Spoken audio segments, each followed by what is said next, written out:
all, Otto is going to place the net in the stream at a 45-degree angle, and David will come in with 3 rocks from outside our sampling area that he has cleaned and massaged,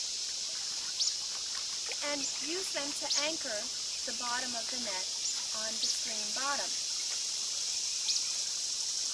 After that time,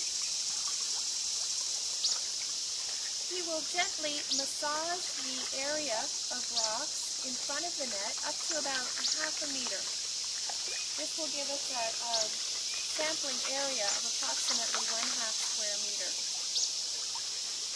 He is going to massage the rocks for 20 seconds, after which he will use a small garden rake to scrape the area for 5 seconds.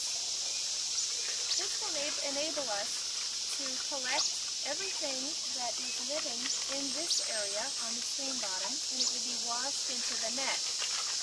We'll then take the net over to the table and examine the contents and determine what kinds of invertebrates we have living in this stream environment. Some invertebrates are pollution tolerant. This means that even when the stream is polluted, they are able to live in this environment. By knowing what kinds of invertebrates are pollution tolerant, we can then compare that to what we find. On the other hand, some invertebrates are less pollution tolerant, and they are actually very sensitive to pollution, and we only find these organisms in very clean, healthy streams.